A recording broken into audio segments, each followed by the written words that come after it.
Hey guys, what's happening on YouTube? I'm back again with another interesting banger video, as I always do, to bring you a video talking about the legal aspects of buying a car in Kenya.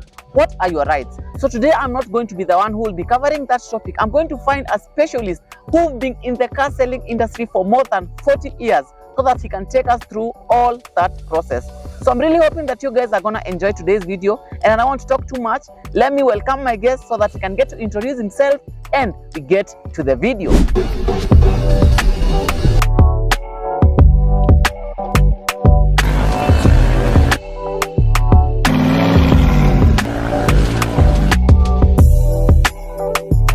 Welcome to Safe Drives by Kelvin.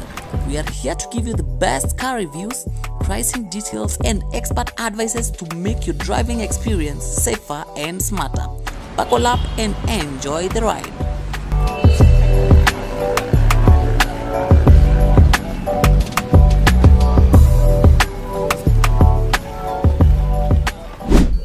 My name is Joseph Gadhumbi Mwangi. I'm a JG Mwangi. I'm a car seller and a member of Kenya Auto Bazaar Association. We started selling vehicles over 30 years ago, and our business is mostly done on Sunday at the Jamhuri showground parking place from 6 to 6 in the evening.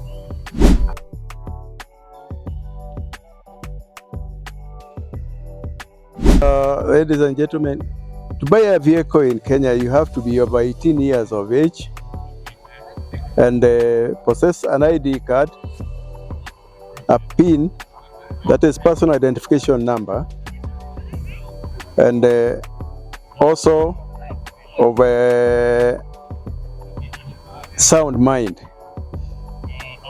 And also you have to be somebody who is able to drive. To buy the vehicle, what is required is the inspection of the vehicle for you to understand what you are buying. Ask for the logbook, which describes the vehicle's capacity, seating capacity, the year of manufacture, the chassis number, and also the engine number and the color of the vehicle.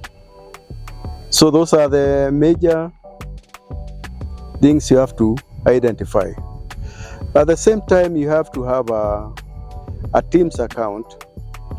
Nowadays we call it e-citizen.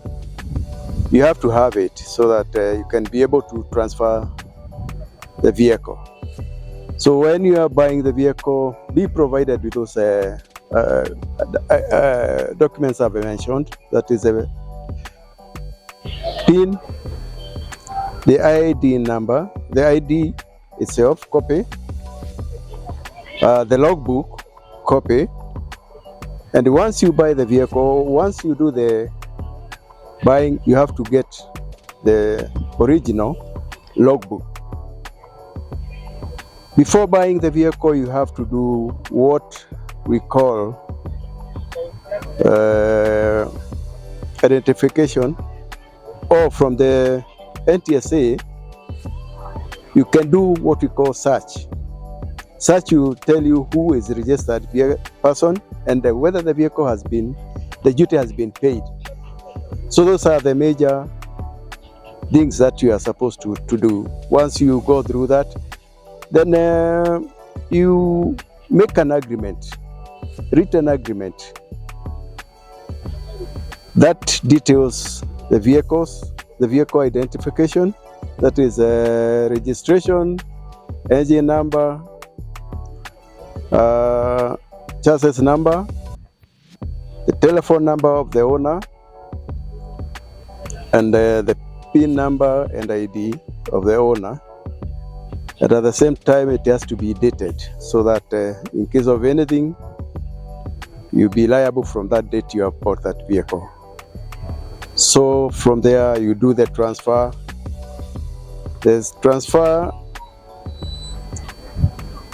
is done by both the buyer responsible for payment of the transfer, and after transferring the vehicle, you're supposed to be handed over the original logbook, so that at the end, in about 2 weeks, you are supposed to collect your original logbook and surrender the old logbook.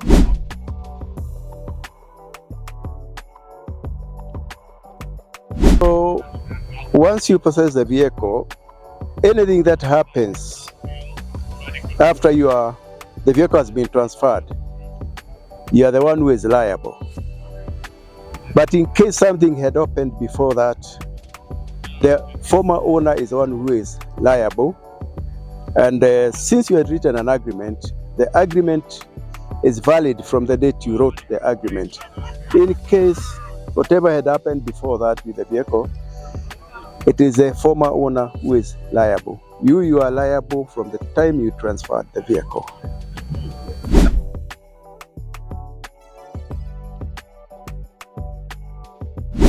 Yeah, the tips for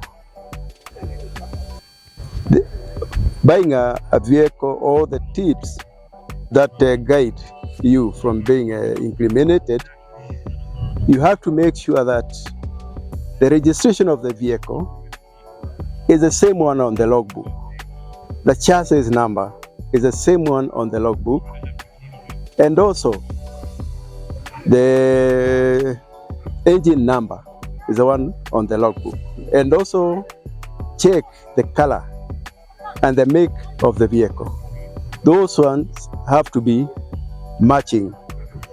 And since I mentioned, as I earlier mentioned, it's always good to do search through the eCitizen, so that you can be sure that the vehicle, all the documents are correct. That is, the duties have been paid, the registration of the vehicle is a proper one, the engine number is a proper one, and also the chassis number is a proper one.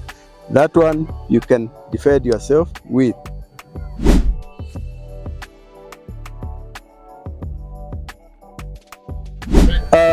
In case of any disputes, since you had an agreement and you had a written agreement, it's always good. And I will emphasize that those documents, the agreement, and also the copies of the logbook, you have to keep them in a safe place. In case of anything or any dispute, those are the documents that you are supposed to produce to defend yourself, to show that you are the owner of the vehicle, and also to show that whatever happened before that, you are not liable, and to show that from the time you bought the vehicle, you are the one who owns it, and you are liable from that date, but not before that date. Well, guys, we have come to the end of this particular video. The legal aspects of buying a car in Kenya, from following all the documentation. So from you watching this video, you should never be conned again, because eventually now you understand the legal aspects of buying a car in Kenya.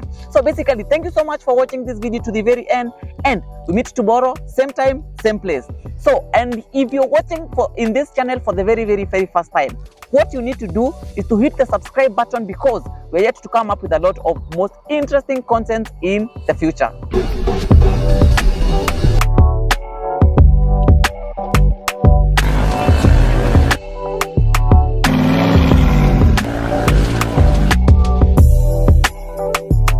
Welcome to Safe Drives by Kelvin.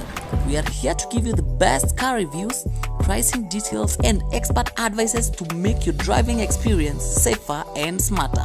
Buckle up and enjoy the ride.